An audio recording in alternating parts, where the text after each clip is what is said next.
ناظرین کرام، اگلا پروگرام ہے راہ عمل۔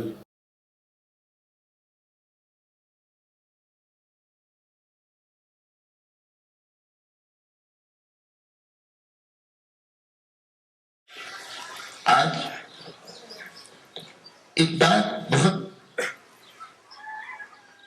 دھیان سے سمجھنے کی ہے۔ عام طور پر لوگ یہ محسوس کرتے ہیں، خاص طور پر ہمارے نوجوان بچے اور بچیاں، یہ اسلامی شریعت ذرا مشکل شریعت ہے، اس میں بہت پابندیاں ہیں، یہ مت کھاؤ، وہ مت کھاؤ، یہ مت بولو، یہ مت سنو، ایسے دوستوں کے ساتھ مت گھومو، اپنی جوانیوں کو اس طرح مت خرچ کرو، اپنا ٹائم اس طرح برباد مت کرو، شادیوں کی تقریبیں اس طرح منعقد کرو، ایسی تعلیم حاصل کرو، اپنے بچوں کو ایسی تعلیم دلاؤ، ایسی تعلیم مت دلاؤ۔ عام طور پر لوگ سمجھتے ہیں کہ بہت مشکل ہے یہ اسلام، لوگ سمجھتے ہیں کہ اس زمانے میں نوجوانی کی عمر میں اسلام پر عمل کرنا بہت مشکل، انتظار کریں گے جب ہم 70-80 سال کے بوڑھے ہو جائیں گے، جب نہ منہ میں دانت رہیں گے نہ پیٹ میں آنت رہے گی، تب اس کے بعد مسجد میں جا کر پڑھ جائیں گے، تب ہم نیک بنیں گے۔ ہمارے بس کی بات نہیں ہے اس عمر میں اسلام پر عمل کرنا۔ عجیب غریب بات ہے، میں بلا تصنع عرض کرتا ہوں، شریعت کے نقطہ نظر سے کہنے کی تو ہمت نہیں کرتا، میں تو انسانی نفسیات کے نقطہ نظر سے کہنا مناسب سمجھتا ہوں۔ سوچے لوگ، مجھے حیرت ہے کہ لوگ دنیا میں زندگی کیسے گزارتے ہیں اپنی روح کو داغدار کر۔ ایک گناہ سے انسان کے روح پر دھبا لگتا ہے۔ گناہ کہتے ہی کس کو؟ گناہ کہتے ہیں اس عمل کو ہے جس سے انسان کی روح خراب ہو جائے، جس عمل سے انسان کی روح پر کوئی برا اثر نہیں پڑے گا، وہ کبھی خراب نہیں، وہ کبھی گناہ نہیں ہو سکتا۔ گناہ کہتے ہیں اس کام کو ہے جس سے انسان کی روح خراب ہو جائے، اور جب انسان کی روح خوش اور مطمئن ہوتی ہے تو مرنے کے بعد جو خوشیاں ملیں گی وہ تو ملیں گی، جس کی روح پرسکون ہے اور جس کی روح صاف ستھری ہے اور جس کا دل صاف ستھرا ہے، اس کو تو اسی دنیا میں جنت کا مزہ آتا ہے۔ سیدنا عبداللہ بن عباس رضی اللہ عنہما کہ علمی مقام کے لیے، ان کی سوچ بوجھ کے لیے اور گہری حقیقتوں کو سمجھ لینے کی صلاحیت کے لیے ان کا صرف ایک جملہ کافی ہے، جو گواہ ہے کہ واقعی عبداللہ بن عباس کو اللہ تعالیٰ نے مفسرین کا امام بنایا تھا، قرآن کا ترجمان بنایا تھا۔ اللہ کے رسول نے ان کو ایسی دعا دے دی تھی کہ ان کے دل پر سمجھ کے چشمے کھل گئے تھے۔ ایسی دعا اللہ کے رسول کی زبان سے نکلی تھی ان کی بے پناہ خدمت کی وجہ سے، کیونکہ جو دعا، ایک تو ہوتا ہے دعا کرانا اور ایک ہوتا ہے دعا لینا۔ دعا کرانا تو بہت آسان ہے، مصافحہ بالجبر کر کے بھی آپ دعا کرا سکتے ہیں، ایک اصطلاح ہے مفتی صاحب جو میں نے وضع کی ہے۔ ایک ہوتے ہیں مصافحہ بالجبر، اور مصافحہ بالجبر کی سزا کیا ہے یہ آپ سے میں استفتاء کر کے پوچھوں گا کہ کسے کہتے ہیں مصافحہ بالجبر؟ کہ چلتے چلتے کسی بزرگ کو آپ نے ایسا روکا جیسے کوئی کشمیر کی پولیس کے آفیسر نے روکا، اور اس کے بعد کیا ہوا پتہ چلا کہ آپ مصافحہ کرنے ہیں، دعا کیجئے دعا کیجئے۔ اب یہ ہے دعا کرانا، یہ دعا کیجئے میں آپ کی خیریت نہیں، یہ ہے دعا کرانا، اور ایک ہے دعا لینا۔ اس طرح برسوں مٹایا جائے اپنے آپ کو، برسوں اس طرح محبتیں، اس طرح خدمتیں۔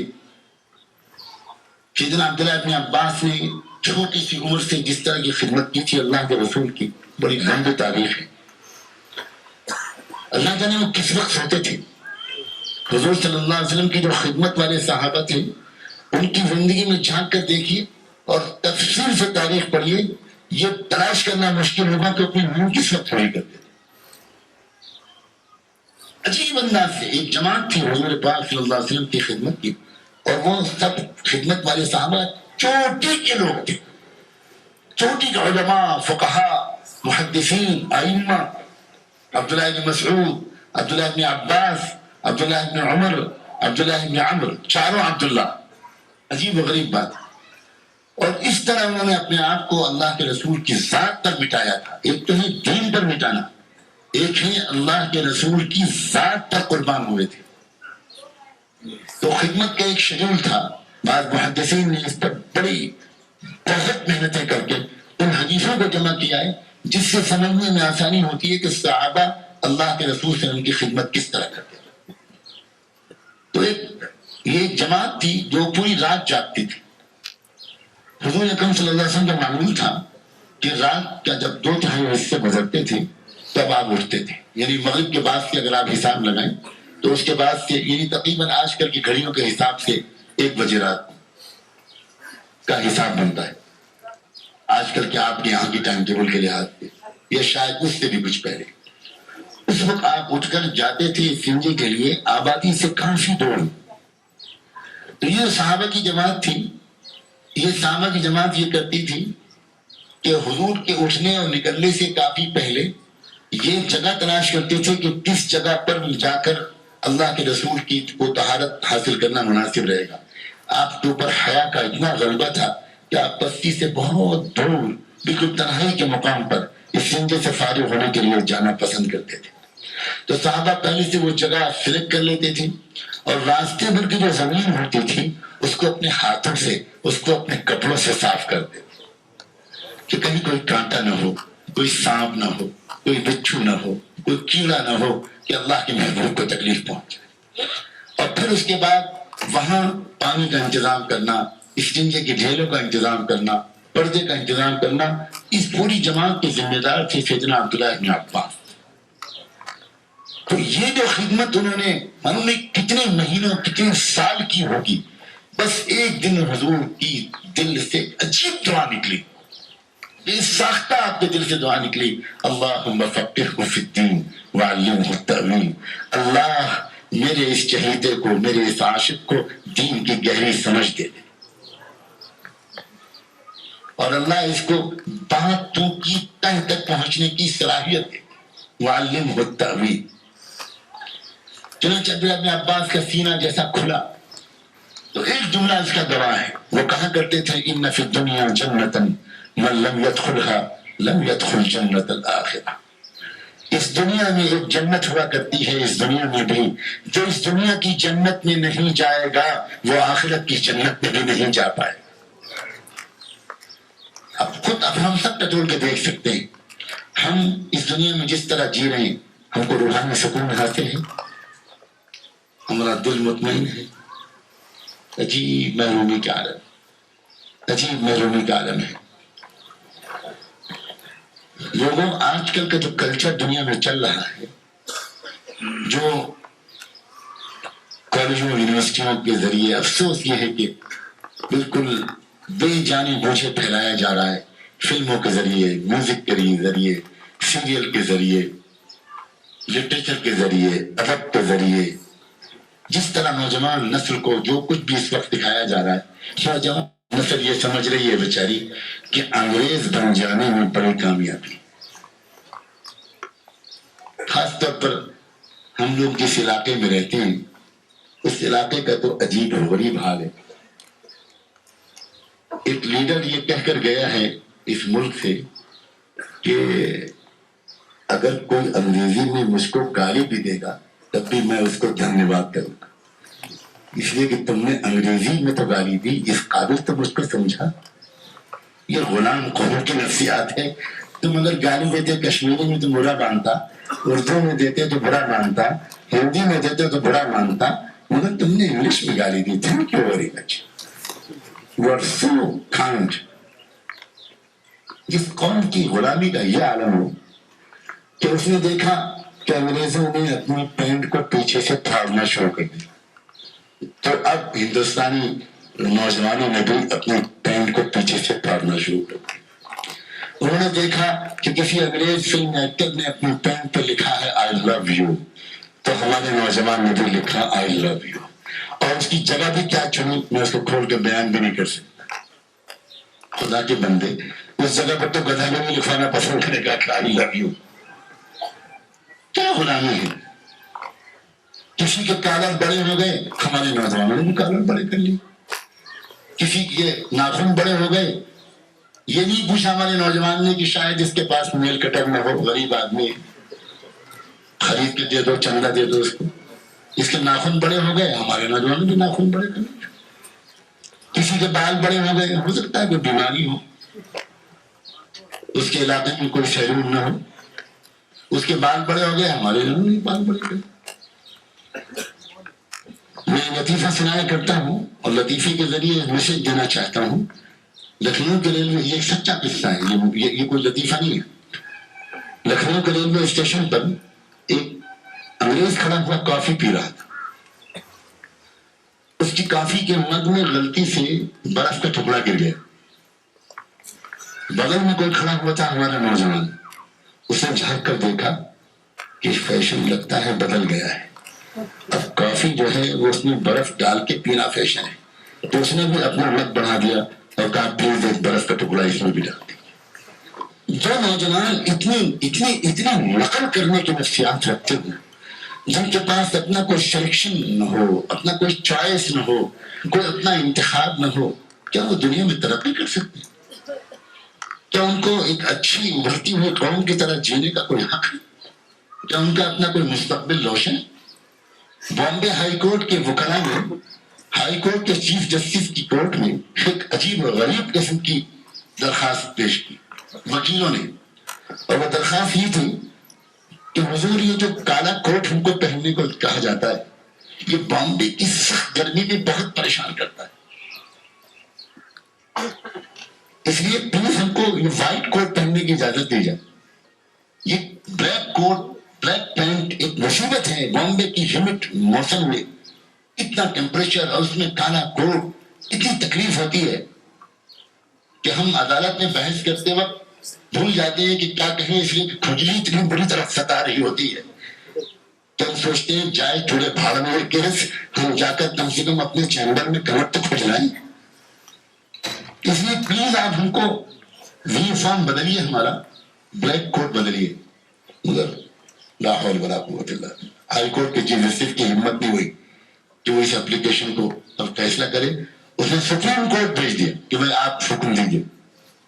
سپریم کورٹ کی فل بینچ نے بیٹھ کر اس پر جو فیصلہ کیا وہ یہ تھا کہ جب ٹیمپریچر اتنا ہو تو گرے کوٹ پہننے کی اجازت ہے، بلیک اور گرے، باقی آپ وائٹ نہیں پہن سکتے۔ کیوں؟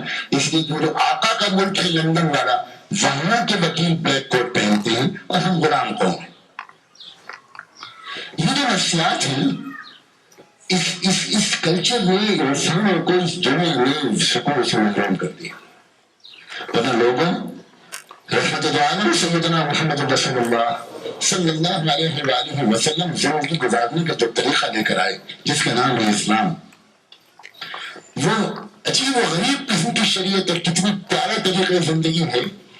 آپ کا اس پر زور تھا کہ اپنے جسم کو بھی نظر انداز مت کرنا، اپنے جسم کا بھی خیال رکھنا، ایسا مت کرنا کہ صرف تم روح کا خیال کرو اور جسم کو بھول جاؤ، نہیں، جسم کا خیال رکھو، جسم کا خیال رکھو، اس کو ڈائٹ دو، اس کو غذا دو، پاک صاف رہو، صاف ستھرے رہو، اچھے کپڑے پہنو، بالکل جسم کا خیال رکھو، لیکن تم صرف جسم نہیں ہو، جسم کے ساتھ ساتھ اپنی روح کا بھی خیال رکھو، روح کو مت بھول جانا۔ یہ جو پیاری زندگی ہے اسلام، اس کی خصوصیت یہ ہے کہ اس میں جسم کا بھی لحاظ ہے، اس میں روح کا بھی لحاظ ہے۔ جسم کا اتنا خیال کہ روح کو بھول جایا جائے، یہ بھی صحیح نہیں، اور روح کا اتنا خیال کہ جسم کو بھول جایا جائے، یہ بھی صحیح نہیں۔ چنانچہ اسی بات کی طرف اشارہ کیا عبداللہ ابن عباس نے کہ اس دنیا میں بھی ایک جنت ہوتی ہے۔ کیا مطلب اس دنیا کی جنت کا؟ اگر تم نے اپنی روح کا خیال رکھا اور صرف تم جسم کی پوجا میں اور جسم کی سیوا میں اور جسم کی خدمت میں لگے رہے، اتنا سینسٹیو ہو گیا ہے آج کا انسان اپنے جسم کے بارے میں کہ ذرا سا وزن بڑھتا ہے تو پریشان ہو جاتا ہے، اور ذرا سا وزن گھٹتا ہے تو پریشان ہو جاتا ہے، ذرا سی ہائٹ کم ہوتی ہے تو پریشان ہو جاتا ہے، ذرا سی ہائٹ زیادہ ہوتی ہے تو پریشان ہو جاتا ہے، ذرا سا کچھ ہر وقت دیکھتا رہتا ہے، ہر وقت وہ کیئرفل رہتا ہے۔ اخباروں میں کتنے اشتہار صرف جسم کے بارے میں آتے ہیں، لیکن آج کے انسانوں نے اپنی روح کو بالکل نظر انداز کیا، بالکل بھرایا ہوا ہے. یہی وجہ ہے کہ آج کا انسان سکون سے محروم، روحانی اطمینان سے محروم. اگر ایسا نہ ہوتا تو جتنے مالدار لوگ تھے اور بالخصوص امریکہ اور یورپ میں رہنے والے لوگ وہ بہت خوش ہوتے، لیکن وہ ہرگز خوش نہیں، ہرگز خوش نہیں. ایک عجیب بزنس دنیا میں اسٹارٹ ہوئی ہے. انسانی تاریخ میں ایسا کاروبار مجھے نہیں معلوم کبھی ہوا ہوگا. بزنس ایک یہ اسٹارٹ ہوئی ہے کہ لوگ لافٹر کلب بناتے ہیں.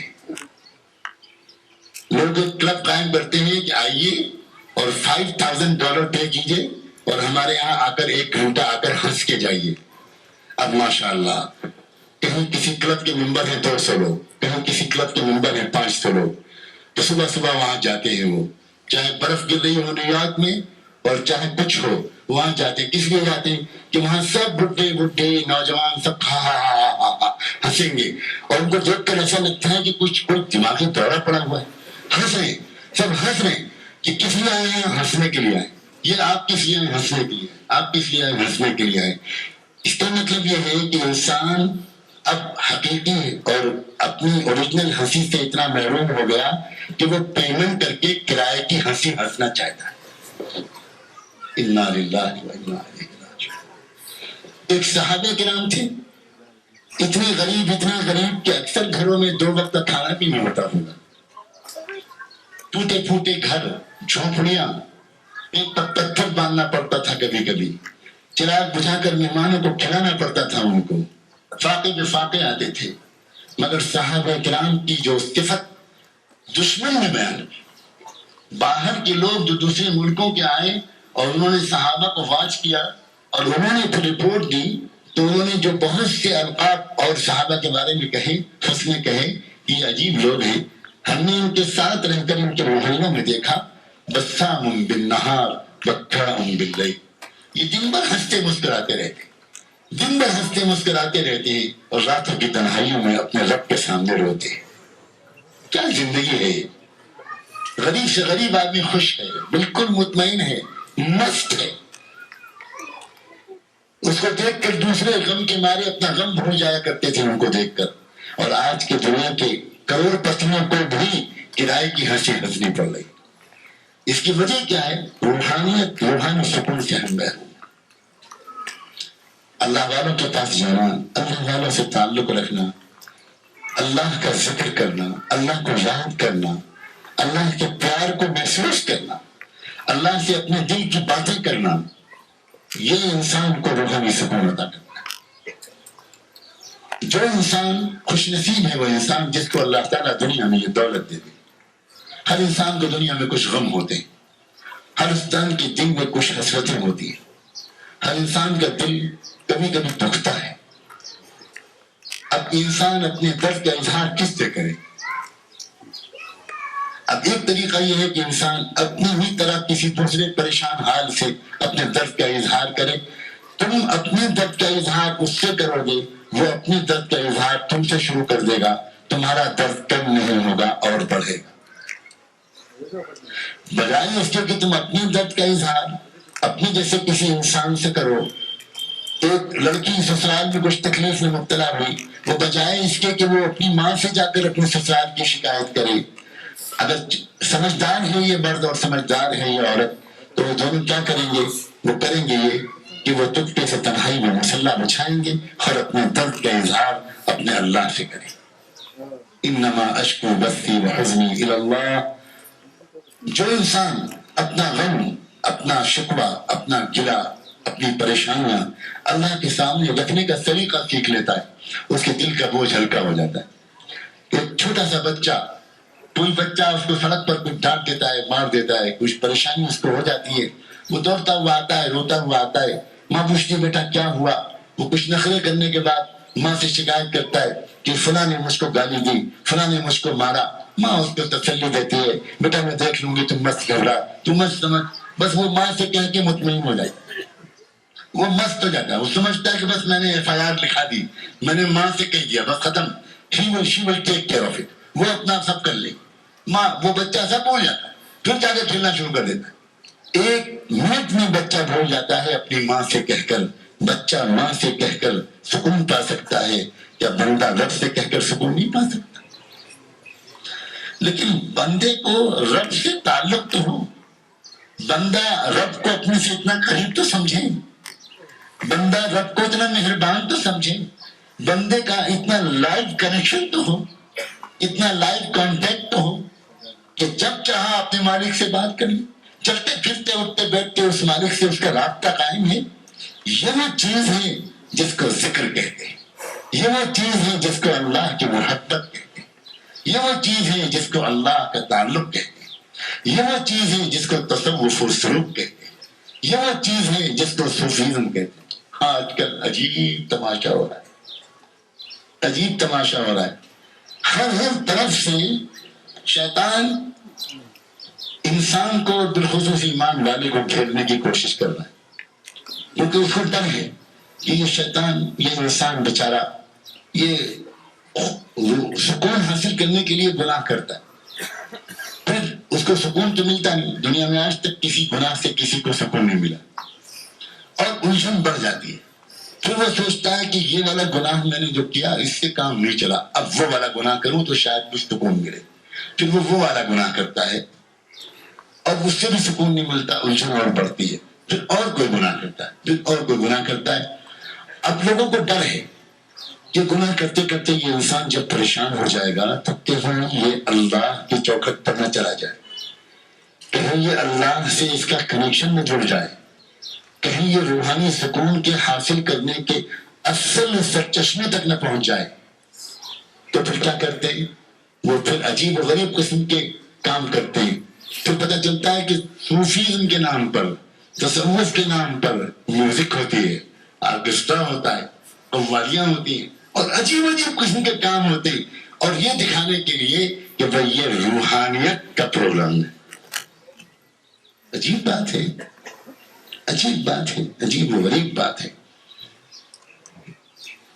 ایک صاحب, میں نام تو نہیں لوں گا, اس وقت ہندوستان میں شاید نمبر 1 کے ہیں وہ, جو فلمیں بناتے ہیں, پروگرامس آرگنائز کرتے ہیں, اور ایک ایک پروگرام کی فیس جو ان کی ہوتی ہے شاید وہ 25-50 لاکھ ہوتی ہے, اور وہ پوری ٹیم لے کر چلتے ہیں. لڑکیاں بھی ہوتی ہیں, عورتیں بھی ہوتی ہیں, نوجوان بھی ہوتے ہیں, آرکیسٹرا ہوتا ہے, قوالی ہوتی ہے, نظمیں پڑھی جاتی ہیں, جھوما جاتا ہے, اور کہا جاتا ہے کہ یہ صوفی کلچر کو فروغ دے رہے, یہ صوفی ان کو فروغ دے رہے. مجھ کو اس بات کا پتہ ہے کہ کشمیر کی زمین میں جو روحانیت ہے, کشمیر کی زمین کے مٹی میں جو روحانی حس ہے, تو 1000 یہاں کے نوجوان تھوڑے دن کے لیے ذرا راستے سے ہٹ جائے اور وہ بیچارہ سکون کی تلاش میں ادھر ادھر جاتا ہے.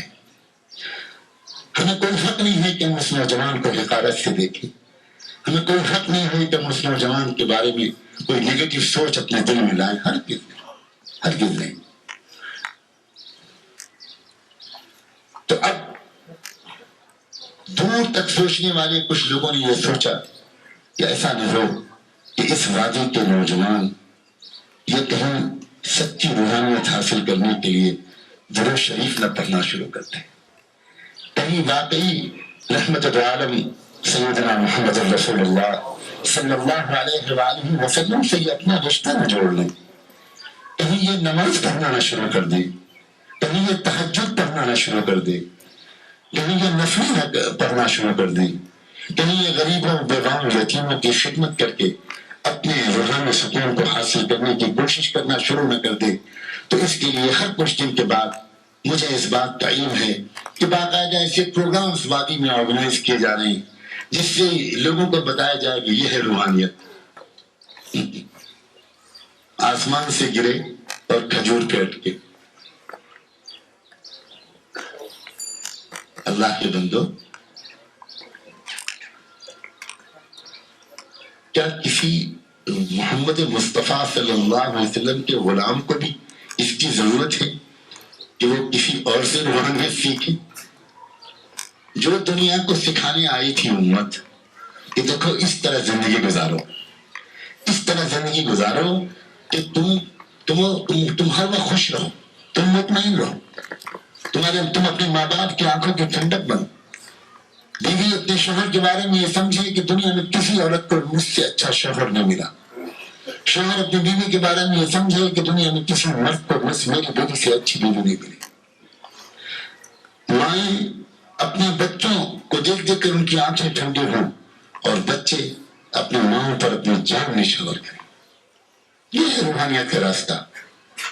جب ماں لیٹے آرام کرنے کے لیے دن بھر کی تھکی ہاری، تو وہ نوجوان بیٹا، وہ نوجوان بیٹی، وہ نوجوان بہو جو اپنی ماں یا اپنے ساس کی خدمت کرنا شروع کر دے، سر دبائے، سر میں تیل لگائے، بدن کو دبائے اور اس کے بعد کہے ماں آرام سے سو جانا، سوتے سوتے میرے لیے دعا کر جانا. جب کوئی نوجوان لڑکا اپنی ماں کی خدمت کر کے اپنے بیڈ روم میں جائے گا، رب کعبہ کی قسم اس کے دل میں سکون کی جنت آئے. وہ ایسا خوش اپنے گھر میں اپنے کمرے میں جائے گا کہ آج میں نے کوئی نیک کام کیا، اس لیے کہ میں نے اپنی ماں کی خدمت کی، ان سے دعائیں لی. لیکن آج کل کا فیشن بدل گیا. کہاں ہے وہ نوجوان جو اپنی ماں کی خدمت کرتے ہیں؟ کہاں ہے وہ نوجوان جو اپنی ماں کی دعائیں لیتے ہیں؟ کتنا بڑا حق ہے ماں باپ کا، اور کتنا سکون ملتا ہے ماں باپ کی دعائیں لے کر، کتنا سکون ملتا ہے ماں باپ کو خوش کر کے. ایک صحابی تھے جنہوں نے اللہ کے رسول صلی اللہ علیہ وسلم سے بار بار یہ سنا تھا کہ ماں باپ کا بڑا حق ہوتا ہے. انہوں نے ان کی ماں کو فالج ہو گیا تھا، بالکل معذور تھی، اپنی ماں کو اپنے کندھے پر بٹھا کر پورا حج کروایا. حج تو آج کے زمانے میں بھی بہت تکلیف کا سفر ہوتا ہے، اس وقت تو اور زیادہ مشقت کا سفر ہوتا ہوگا. پورا سفر انہوں نے کروایا، اپنی مفلوج اور معذور ماں کو اپنی کمر اور کندھے پر بٹھا کر بعد میں حاضر ہوئے اللہ کے رسول کی خدمت میں. کھلا کر پوچھا، اے اللہ کے رسول، اب تو میں نے اپنی ماں کا حق ادا کر دیا ہوگا، پورا حج کرایا ہے میں نے اپنی ماں کو اپنی کمر پہ بٹھا کے. تب آپ نے فرمایا، جب تم پیدا ہوئے تھے تمہاری ماں کے منہ سے جو پہلی کراہ نکلی تھی ابھی اس کا بھی حق ادا نہیں.